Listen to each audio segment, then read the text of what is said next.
Hello, good morning. तर तुम्हाला आज माझे कुकिंग स्किल बघायला मिळतील, कारण आज जबाबदारी होती माझ्यावर जेवण बनवण्याची. सो पहिले तर स्टार्ट केलं चपातीपासून, कारण चपाती आणि भाकरी दोन्ही बनवायचं होतं. कारण मला जास्त चपाती आवडत नाही आणि आमच्यात चपाती भाकरी दोन्ही खाणारे मेंबर आहेत, सो दोन्ही गोष्टी बनवायच्या होत्या. पहिले तर चपाती बनवून घेतल्या, त्यानंतर भाकरी बनवायला घेतली आणि चपातीचं पीठ वगैरे मम्मीने मळून ठेवलेलं. मला फक्त चपाती लाटून भाजायची होती, पण भाकरीचं आपण मळून ठेवू शकत नाही ऑफकोर्स. सो मी ते मळलं, त्याच्यामध्ये खेळले, सगळं केलं आणि मग भाकरी बनवली.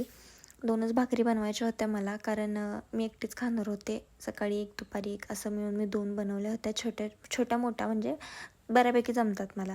सो मग मी फटाफट बनवून घेतल्या. त्यानंतर मला बनवायचं होतं मटण, जे की मम्मीनं ऑलरेडी शिजवून ठेवलं होतं. मसाला ऑलरेडी करून ठेवला होता. मला फक्त फोडणी करायची होती, ते पण फक्त चटणी आणि मीठची फोडणी केली आणि मसाला, बस एवढंच, जास्त काही नाही. मग सगळे मसाले वगैरे टाकून घेतले. एकच मटण मसाला ते टाकून घेतला. त्यानंतर त्याच्यामध्ये थोडं आळणी रस्सा टाकून त्याला व्यवस्थित मसाल्याला परतून घेतलं आणि मग काय, शिजलेलं मटण होतं ऑलरेडी, ते फक्त त्याच्यामध्ये टाकून घेतलं आणि उकळी काढून घेतली. आणि किती टेम्पटिंग दिसते बघा गाईस, बघूनच मला चव आलेली. त्याच्यानंतर मग घेतलं ताटामध्ये वाढून आणि वाढल्यावर कळलं थोडं तेल जास्त झालं होतं माझ्याकडून, कारण मला अंदाज येत नव्हता मसाल्याला किती तेल लागेल.